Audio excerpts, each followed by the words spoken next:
Hey, what's up guys? True Potential here, and I finally got the axle back from the shop. You can see I have all the different parts laying around. I've already done some work on it, and then I realized that I hadn't gotten any footage yet of the axle being back or anything that I've gotten for it recently. So, I'll go ahead and cover all that right now. So, got it back from Better Off-Road. It took them a bit. They're really busy. They're like the only shop around here that does dedicated off-road stuff. So they I brought that into to them to get the gearing set, and went in yesterday hoping that it was done, and they hadn't had a chance to get to it yet. They said they were gonna stay late and take care of that for me. Got a call today, said it was all finished and done. So I went and picked it up. Work looks really good. Everything seems pretty decent. They said that they tried to do the best they could, cleaning out the tubes. It was pretty bad in there, they said. They didn't want to take out the bushings or the bearings in there because they're still pretty good. This axle has hardly had any major use put onto it. So it was pretty surprising. It's just in really good shape, and everything was in good enough shape to keep in there for the most part. Of course, they replaced the bearings on the differential itself and on the pinion, but other than that, everything is good. Was good with that. So picked it up, brought it here, set it on my cans.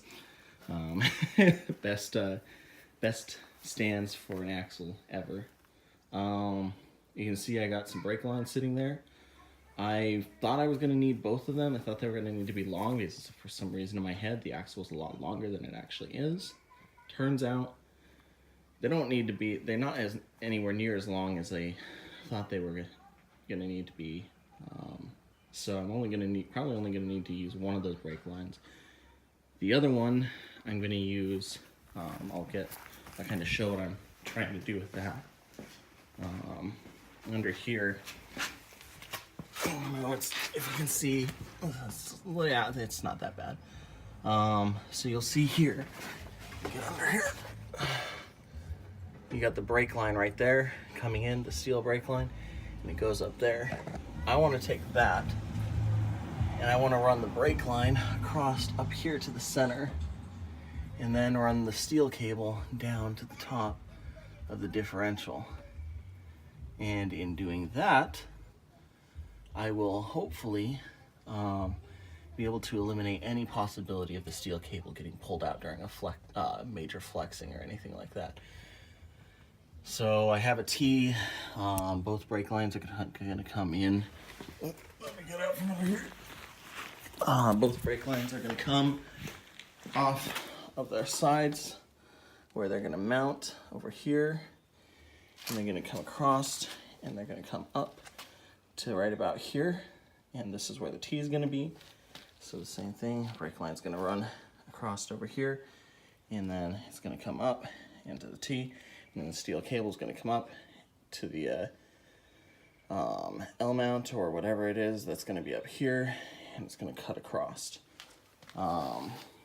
So that will that's all coming. Probably not going to happen this weekend. Like I said, probably going to do the install next weekend because I have a 3-day weekend, and it's going to be freaking awesome.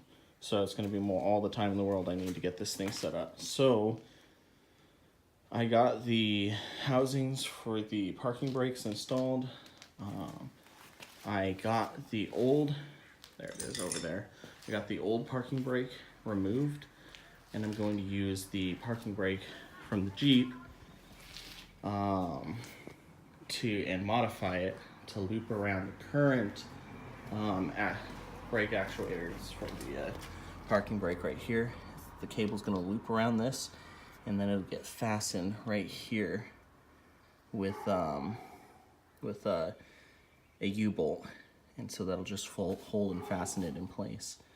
And then you just have to use the adjusting nut up by the up where the brake cable wies off, and you have to adjust that to compensate for the new length, the change in length, the shortened cable, so it's not pulling on the e-brakes. The plan is to cut these off, and probably going to have to cut off the old spring perches as well. I still have to figure out where everything's going to sit. I got to put this under the vehicle, and I got to align everything, and that's going to take a little bit of time. So I'm not sure where I'm going to go with that, but once I have that all done and once I have that figured out, I can cut these off. I can weld this on, and that'll be that. Sprayed everything off with brake cleaner again to get it cleaned up. It is pretty rusty, so I don't know. We're gonna work with that, but that's as far as I've gone right now. I'm gonna go ahead and do some more work on it, and come back with an update for you guys. Okay, so I want to come back with another update, quick update here, about C-clamps. If you don't know what a C-clamp is, this is a C-clamp. It is what holds the axle in place inside the differential. And I'll show you what I mean by that. So a lot of people, they don't like C-clips because they cause a lot of issues when an axle shaft breaks. It makes it extremely difficult to replace also. So you'll see in here, I already have one of the shafts. These C-clips already installed in there. You can't really, try and get it to focus a little better. Can't really see it that well, but it is in there. That though, you can see where the axle has that notch all the way around.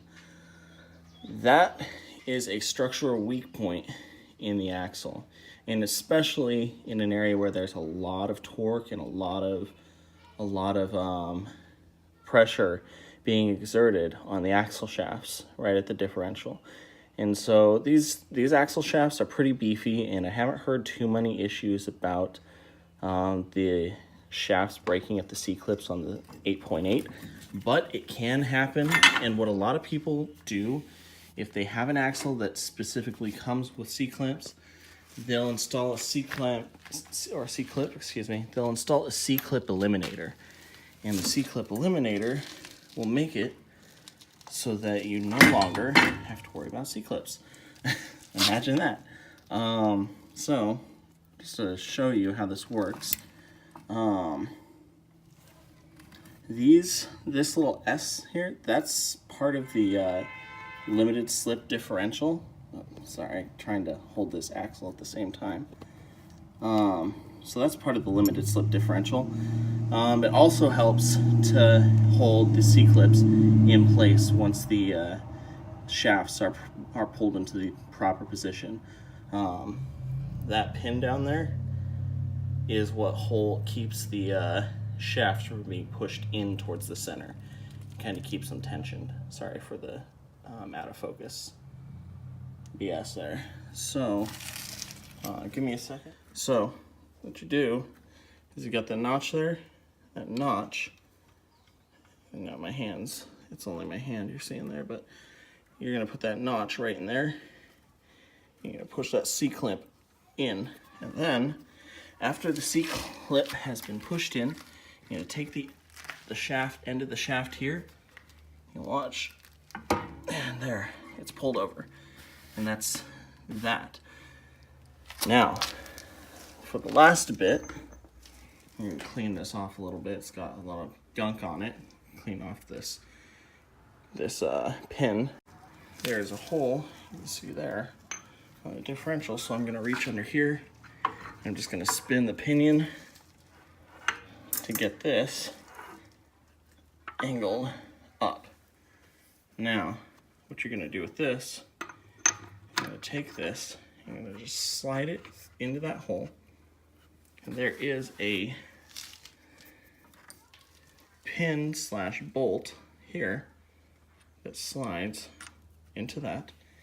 And as you push that in, ah, crap. That wasn't supposed to happen. It pretty much fell right through on me. So what I'm gonna try and do is get in there and hopefully get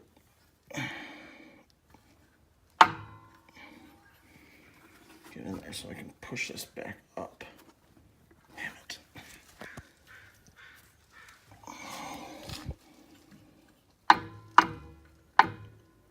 Now I've got it bound. Alright.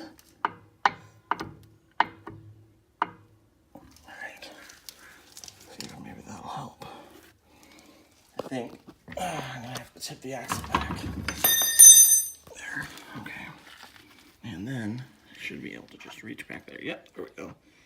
And get that pin, slide it back forward. There. All right, so now I got it slid back out. Now I can slide this back in. I can get this pin. Trying to keep all the debris. You don't want debris to get caught in your differential because that's just a recipe for disaster. So I'm gonna get this pushed in, and then once that's in, you can push that in. And now the bolt is secured in place. I can rotate this back over, and right here I have my ratchet and this bolt on the 8.8. This little bolt pin is a 8mm bolt. So you can, for the most part, you can rotate this by hand. It's easier to do this if you have a 8mm wrench, which I don't have. So I had to use a universal joint and the 8mm socket in order to get this to go in. So then I just need to reset this to the appropriate angle, and then I gotta pull this off. Give me a second here. There. Now I got that on, I can start ratcheting this back into place. And you just get it in there. It's kind of a bad angle, so it kind of binds a little bit against the